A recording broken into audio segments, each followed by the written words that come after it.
Hello everyone, welcome to Chessmaster Strategy. In last Queen's Gambit opening strategy video, the 1937 Alexandre Alekhine versus Max Euwe game, White, after inaccurately having played on the 13th move, rook fd1, then later ended up with having gained no positional advantage by this opening. Let's keep studying the Queen's Gambit opening strategy today. Here is a 1969 game played by the world champion Boris Spassky and the world champion Tigran Petrosian. After the first 12 moves, starting with English opening, then Queen's Gambit. The position was exactly same as last videos. Remember the long name Queen's Gambit Declined Semi-Tarrasch mainline exchange variation. On the 13th move, instead of Alexandre Alekhine's rook fd1, Boris Spassky accurately played rook ad1 in this game. And on the 25th move, Boris Spassky established a positional advantage against Tigran Petrosian. Boris Spassky focused on placing his rooks at the active positions, as you can see right now, the d1 and e1 squares.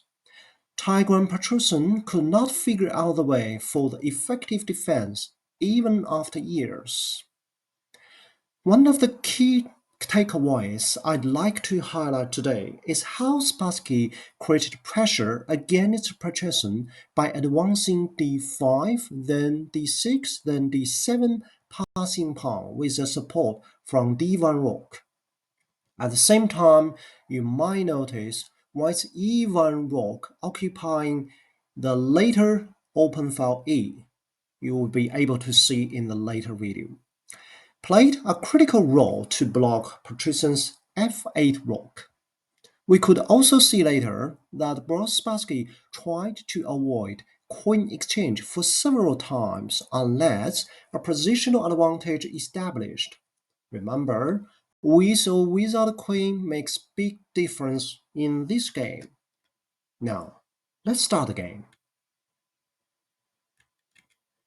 c4, knight f6, knight c3, e6, knight f3, d5 English opening, Queen's Gambit declined, cd, knight takes the pawn, e4, knight takes the knight, exchange, cd, cd, bishop check, bishop d2, exchange, castle, bishop c4, knight c6, castle. On 12th move, pawn gets to b6. Okay, exactly same situation as last game. And remember, in the last video, White played rook fd1. And in this game, Spassky played rook d1. Bishop b7, rook e1. Now you can see Spassky played his rooks on d1 and e1 squares, targeting the d file and the e file.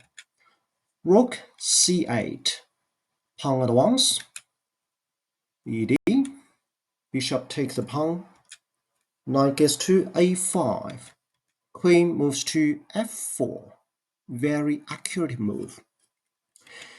So remember, if you take the bishop at this stage, what's going to happen? The queen will immediately take your queen. And you can make the exchange for sure, but let's see, after a couple of moves, you can see the position are very equalized, and it's very likely to end up as a draw, and no hope for the white side. And in the actual game, queen played as f4, beautiful. Queen gets to c7, an offer to make the queen exchange. White reject the offer. Let's see, what about if you take the offer, make the exchange, bishop exchange. After several moves, you could see very even position, and you have no hope to win the game, and very likely to be a draw position. Okay, so trying in this stage, trying to avoid queen exchange. Bishop exchange, pawn is now on d5 square, preparing for its advance. Actually, this move, black is feeling very uncomfortable to have a centralized bishop. So take the bishop, but actually this move is beneficial to the white side. Queen gets to c2, targeting the a2 pawn and also making another offer for the exchange. Queen moves to f4, avoid the exchange again. And queen takes a2 pawn. Pawn majority is in black side, a slight majority, but you can see white is in a better position. Pawn advance, rook, pawn advance again. Okay, it's very accurate move for now. Let's see, what about if you play rook to e7?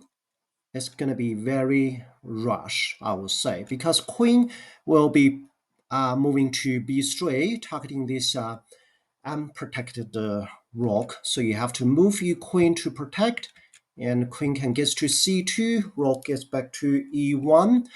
You're losing tempo. You still can keep advancing your pawn, but the problem is it will be ended up as an equalized position. Okay, so in this situation, don't be too rushed to put your rook on the 7th. Instead, try to move your pawn as far as possible. Queen gets to c4, try another exchange. Queen gets to f5. h6 is played.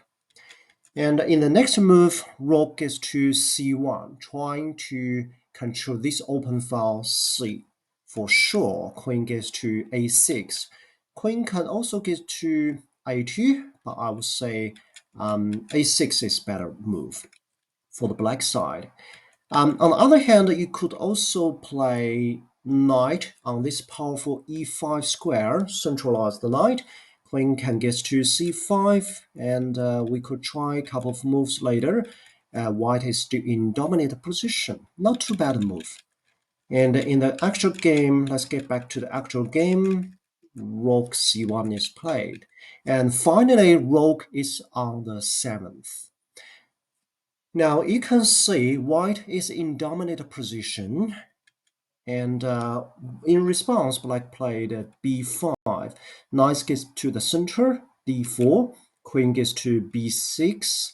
Rook is finally on the 8th. Very powerful move. Knight gets to b7. From this move, we can see black is losing and white is winning. Knight gets to the critical c6 square. Now you can see all the pieces is targeting d5. Knight gets to d6, trying to take off the white queen. That's no problem. Knight takes the rook. You can take the queen. And after this move, knight c6, black resigned. The reason you can see is if we keep playing, knight can get to d6, rook can get to here check, take that one. Queening, for sure, take that queen, take that one back. Okay, you can see white has the rook and black only has the knight. And one knight, one rook against black.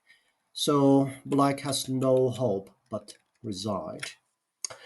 Well, this video shows us how white can smartly utilize this Queen's Gambit opening strategy to gain advantage. In the next video, we will keep starting this Queen's Gambit Declined Semi-Tarrasch opening, and I will share you the world champion Tigran Petrosian's another game against Russian Grandmaster Viktor Kochony played in 1977. We will see together how Petrosian utilized this opening to achieve his winning. Okay, that's the game for today. I hope you enjoyed that. Thanks for watching. I'll see you next time. Bye for now.